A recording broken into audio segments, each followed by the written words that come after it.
Don't get caught up in the new year, new me bullcrap. Happy New Year. It's that time of year when we're all setting goals. And in this video, I want to talk about why most people's goals suck, some tips on how to set some good goals, and also what to do when you get knocked down as many times as I have over the years with my goal setting. There's a few extremes that we have to be aware of when it comes to goal setting, and one of those is putting too much in the plan, like trying to overachieve. It's 1 year, it's not your whole life, just 1 year. We're just planning for 1 year, and so don't try to do too much. Also, there's the other extreme of too little. Don't underachieve. Like, just have a plan that is reasonable, but don't put too little in it, that you're not even challenging yourself. And then there's the worst extreme, which is no planning at all. Henry Ford says it best: fail to plan, plan to fail. It's pretty good. If we have no plan, we don't even know what we're aiming at. Then Mike Tyson also has another great line where he says, everybody has a plan until they get punched in the mouth, or in the face, I think he says. Anyway, you need to have a plan. Don't be mediocre. Have a plan. And I believe that real men have plans. So I've tried doing planning lots of different ways. I've learned a lot of things along the way that work for me. Some things that don't work for me, and the things that do work for me. And so I want to talk about just a very few of those things that I have learned to just make sure I build my plan accordingly. First of all, calendarized activity-based planning. So really activity-based planning, but then also on the calendar. And what do I mean by activity-based? Well, activity-based versus outcome-based. So a lot of times people will set their goal based on the outcome that they desire to achieve. For example, lose 50 pounds. That's a great goal. But what are the activities you actually control to get you to that goal, that you believe will get you to that goal, which you do not control? You don't really control whether or not you're going to lose 50 pounds, but you do control the activities that you can perform that you believe will get you to that goal. So make sure your goals are activity based. Here's a few other examples. Save $12,000 this year. Well, how are you going to do that? What activities are you going to do to earn more or spend less, so that you can put aside more into your savings? Better relationships. What does that mean? That's an outcome. I want better relationships. That's an outcome-based goal. What are the specific activities you're going to do to build better relationships?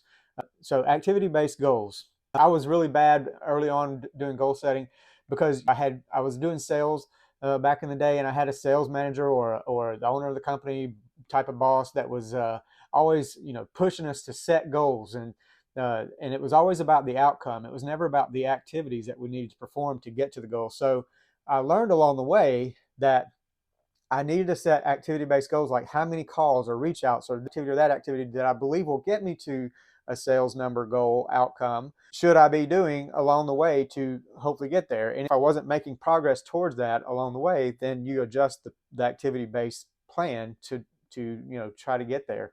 Or you determine that, hey, the outcome goal that we're hoping for is unrealistic based on the activities, or what's broken about different processes. So having activity-based goals can really help you identify a lot of things in life or your work or lots of areas that need to be improved. Anyway, I feel like I'm rambling now. So set activity-based goals, and then also calendarize that. So anything that you have in your activity planning needs to be able to be on the calendar. If it's a daily routine or a weekly routine or a monthly routine, those things need to actually be on the calendar in a way that you are sticking to those activity-based goals. And it should be something that you're able to track in that way. The next thing is leave room for the unexpected. Like I said, Mike Tyson, everybody has a plan until they get punched in the face. Well, we need to have margin in our plans. So a margin for emergencies, of course, and unexpected things are going to happen. Major adjustments. Hey, I lost 5 jobs in 7 years. That takes some major adjusting to life. So how are you going to adapt to the unexpected? That's the point of it all. But really, even for unexpected, like everyday conversations and moments. For example, if building better relationships, improving on your relationships, like your marriage or your relationship with your kids, is important to you, then you should have goals for those things. Those are activities that you can do.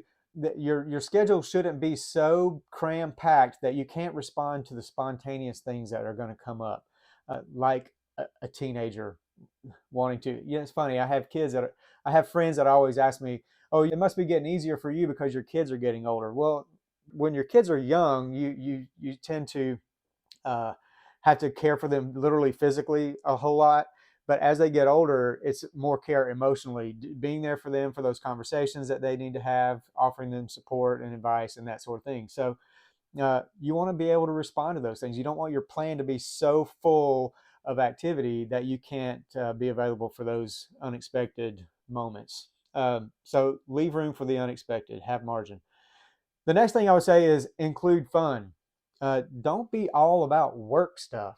Like I said, I lost 5 jobs in 7 years. That takes a lot of adjusting, but also it comes with a lot of disappointment. I'll talk about all that in a lot of other videos. I've already rambled enough in this one. Uh, you can't just, everything shouldn't be based on work. If it is, all your planning, if it's all about work, work, work, then if you have a letdown like I did 5 times in 7 years, that's just going to derail you. It can really be a detriment to all of the other things that you really should have priority for in your life, like relationships. I feel like I keep saying that one a lot. Include some fun in your goals, in your plans. So, like family activities or vacation or lots of other categories. That really leads me to the next subject, which is what categories should you have goals for? If you focus on multiple categories that are important to you outside of work, then if something bad happens with work, or if you have, for any reason, a major change in what work you're doing, then you still have goals to work towards and achieve, and those are things that should be important to you. So here are some of my categories. Spiritual, that's things like prayer, Bible, worship. Those are things that I can plan specific activities to do those things. Those are spiritual disciplines in my mind. So I can specifically plan on my calendar things to do in those areas, and that's the spiritual category. Another is physical. That's one that is very common for lots of people, for most people.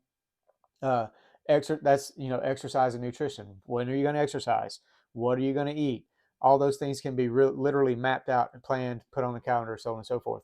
Mental, reading and organizing. So what books do I want to read? What things do I want to feed my mind with? And how am I going to organize my life in a way that's good for my mental health? Even including having some fun or just having some downtime, because that's good for mental health. Emotional, reflecting on things like how am I feeling? How are things going? What things in my life are causing me to feel the way I do? And journaling and just writing things out and having conversations that are good for your emotions. So you can literally put in a plan those activities to make sure you're doing those things so that it's good for your emotional well-being. Relational, I can literally plan activities for communicating and connecting with people who I want to build better relationships with. Financial, that's another one. The physical and financial are the ones that people tend to focus on the most. So that's tracking and planning and executing on financial plans. It's a no-brainer to come up with things to put in that category. But then professional. So that's the skills and the projects, the skills that you want to build and the projects that you want to do. So you can literally plan out what learning processes you're going to go through, what courses are you going to take, so on and so forth, to build new skills, and what projects are you going to try to tackle this year, and map out a plan for the activities that are part of those projects, all that. So those are my categories. I've got 7 of them, and I haven't always had all 7 of these categories. I feel like I have always had multiple, but if this is kind of new to you, start with 1. Start with maybe 2 or 3, maybe not all 7, and just uh, develop a few new habits or activity-based goal setting for this first year, and then maybe build on that for the next year. That's I think it's the book Atomic Habits. It references like habit stacking, or building new habits over time, where you just do one at a time, and then let that become a habit that you never let go of, and build on a new one. And over time, you identify some that you can let go of, and others that you can keep adding and growing and becoming better and better. So those are my categories: spiritual, physical, mental, emotional, relational, financial, and professional. And I'm going to identify couple of things that I want to shoot for in terms of activities that I can actually track, that I want to do. Uh, and by the end of the next year, or by the end of this year, I'll be able to look back and say, hey, I feel like I've grown in those areas. And some of it will actually be measurable in terms of outcomes. So what are my goals for this YouTube channel? Well, I'm keeping the bar kind of low, or at least maybe seemingly low. I feel like it's a stretch enough for me, but maybe not for some people who've actually done this and maybe good at it or whatever. My goal is to just do 12 videos this year. That's one per month. If I can do that, I feel like I will have accomplished something. I thought about making it like 24 or even 18, but I feel like I'm going to be okay if I just do 12. This is a side hobby type of learning experience for me. I want to learn how to do content. I want to do that better for my business, actually. But then also, I feel led to share in a way that encourages other men to do some things that make us better men. So that's what I'm doing with this. And I just 12 videos is I feel like a pretty good goal. The other goal I have for this is just clarify vision.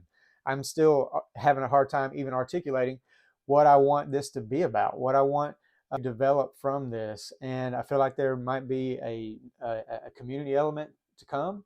But for now, I just want to create some videos that maybe some people will see it, just want to share. And that's it. That's my only two goals for this YouTube channel for this year.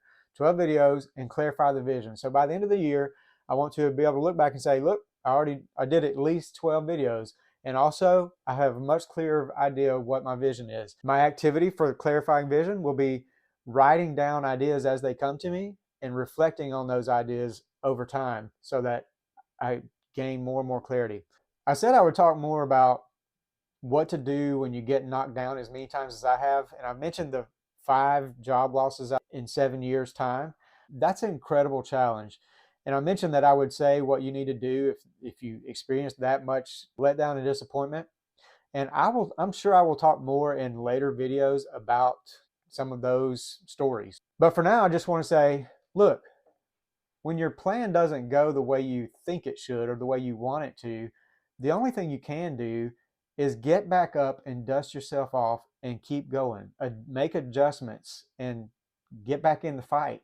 Mike Tyson's line about everybody has a plan until they get punched in the face.